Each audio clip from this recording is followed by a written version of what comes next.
R K English आप सभी लोगों का स्वागत करते हैं। आज हम सीखने जा रहे हैं पैसिवेशन का इंटरोगेटिव पार्ट। देखिए, passivation subject, verb and object को लेकर होता है। मैंने पहले से ही कह दिया है कि एसबीओ का खेल होता है यहाँ, और इसमें से जो वर्ब पार्ट है ना, वो सबसे अधिक महत्वपूर्ण है, क्योंकि वही तो पैसिव होता है। B+V3 कंस्ट्रक्शन में वही पैसिव होता है। तो देखो, अभी इंटरोगेटिव सेंटेंसेस कैसे पैसिव किया जाता है। एक इंटरोगेटिव सेंटेंस का मतलब ये है, इन्वर्सनल रिलेशनशिप ये सब्जेक्ट के साथ रखता है वर्ब, यानी जो हमारा होता है ना स्टेटमेंट में, सब्जेक्ट, ऑक्सिलरी एंड वर्ब। लेकिन इंटरोगेटिव पार्ट में ये उल्टा हो जाएगा, auxiliary, subject and then verb. तो मैं यहां 4 चीज आपको बता रहा हूं, 2 अभी और 2 बाद में। 2 चीज क्या होता है, ये जो इंटरोगेटिव क्वेश्चन बनता है,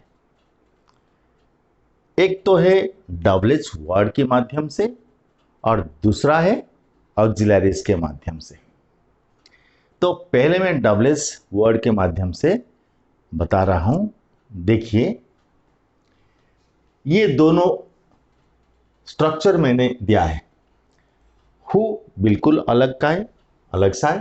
हु के साथ क्या होगा, बी वर्ब आएगा और सब्जेक्ट और third form of the verb and after by then the subject again, अब agent.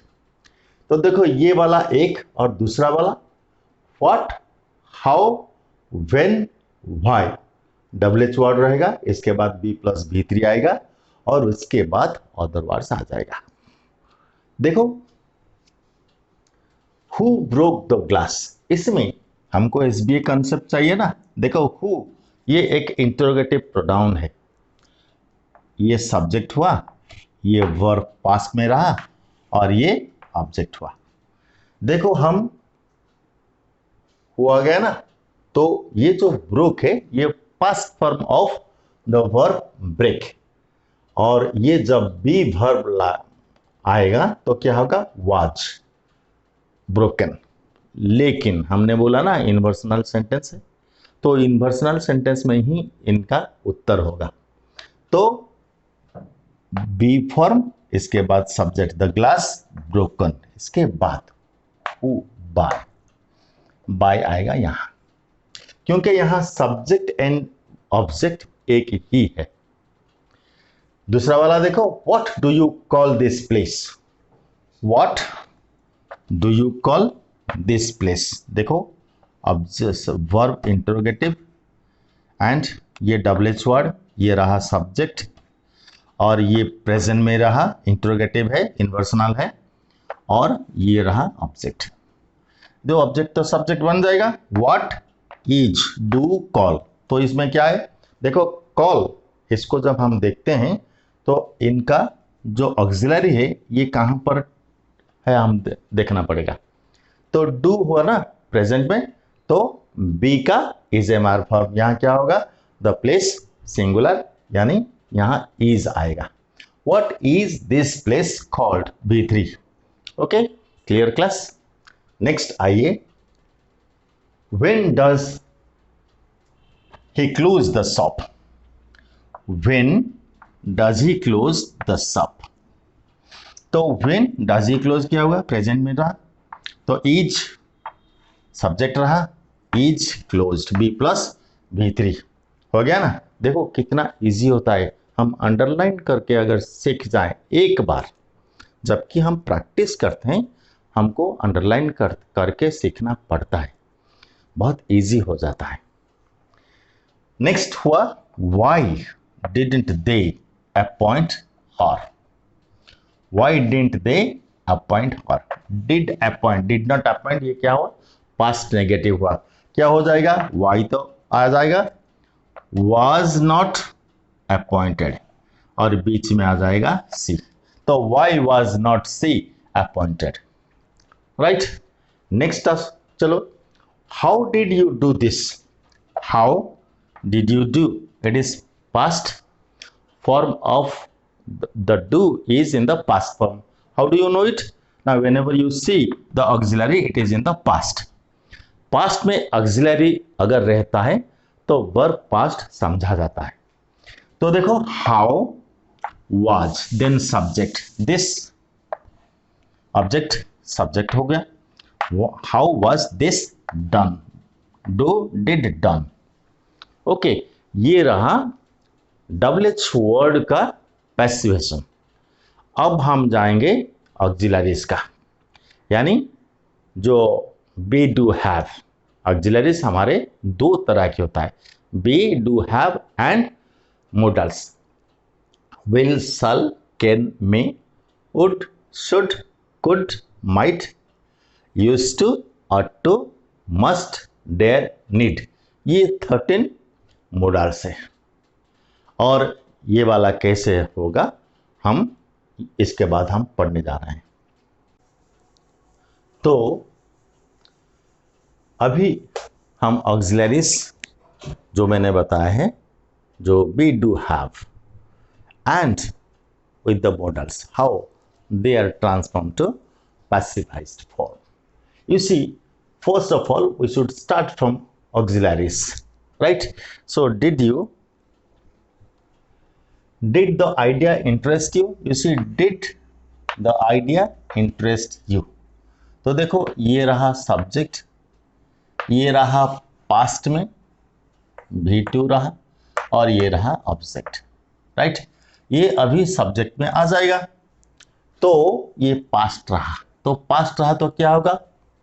Where interested, right? B plus V3 was where, B का पास्ट होना was where, और इंटरेस्टेड पास्ट पार्टिसिपल फॉर्म.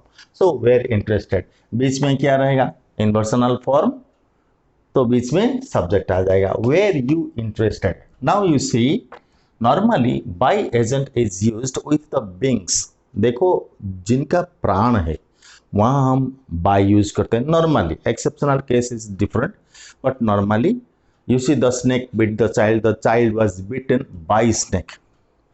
लेकिन हम अगर बोलेंगे they painted the door green, और से smoke filled the room was filled with smoke, not by. Understand? You see, like that. Have you done the work? So in the idea, तो यहाँ by नहीं रहेगा, in the idea, right? ये आ गया ना subject, ये ऑब्जेक्ट के पास चला जाएगा, राइट? तो नेक्स्ट चलो, have you done the work, have you done. तो क्या हुआ? ये प्रेजेंट परफेक्ट पे है, प्रेजेंट परफेक्ट पैसिव हो जाएगा, और ये रहा सब्जेक्ट, ये रहा ऑब्जेक्ट, और ये रहा वर्ब. कहाँ है? प्रेजेंट परफेक्ट पे. तो हमको क्या करना पड़ेगा? तो प्रेजेंट परफेक्ट पैसिव, देखो टेंस हम बदलाते नहीं, सिर्फ एस्पेक्ट को बदला देते हैं. तो देखो हैज, ऑब्जेक्ट सब्जेक्ट हो गया, द वर्क, और ये रहा बी प्लस V3, ये प्रेजेंट परफेक्ट में अगर बीन रहा तो क्या होगा? हैज बीन, और plus done, V3 do did done. Clear? बर्तन now we shall go for modals. Can you carry it safe? Can you carry, modal है भाई. ये सब्जेक्ट रहा, और ये ऑब्जेक्ट रहा, और ये एडजंक्ट रहा, राइट? एडजंक्ट या कॉम्प्लीमेंट में हम बोल सकते हैं यहाँ. तो देखो can you carry it safe, जो हम SBOC बना रहे हैं सेंटेंस. तो can you carry it safe, तो अभी क्या होगा? तो कैन इट, कैन तो आ जाएगा, और ऑब्जेक्ट रहा subject, be carried, be plus V3 modal हुआ ना, डायरेक्ट बी आ जाएगा, be carried safe. Okay, can it be carried safe. तो shall I ever forget her, shall I ever adverb रहा फॉरगेट, तो फॉरगेट कहाँ है? मॉडल यूज हुआ है हर. तो बी प्लस बी थ्री हो जाएगा ना, शल सी बी फॉरगटन, ये रहा be plus V three form forget का यहाँ। तो एवर ये एडवर्ब कहाँ रहेगा, प्री वर्ब एडवर्ब, ये वर्ब से पहले ये एडवर्ब आएगा, राइट। तो shall she be ever forgotten, तो ये रहा पैसिवेशन का इंट्रोगेटिव पार्ट्स। तो मैंने और भी सारे वीडियो बनाए हैं, आप देख सकते हैं, बिल्कुल क्लियर हो जाएंगे। कोई अगर स्कूल करियर में हो, कॉलेज करियर में हो, यानी कॉम्पिटिटिव करियर में हो, तो सबके लिए एकदम सही मात्रा में हमने पैसिवेशन का निरूपण किया। अगर वीडियो आपको अच्छा लगते हैं तो ज़रूर आप दूसरों को शेयर करें ताकि दूसरों का भी भला हो जाए, और सब्सक्राइब भी अपने आप करें, क्योंकि फर्दर नोटिफिकेशन जो आएगा वो आपके पास तुरंत पहुंच जाएगा। Okay, thank you.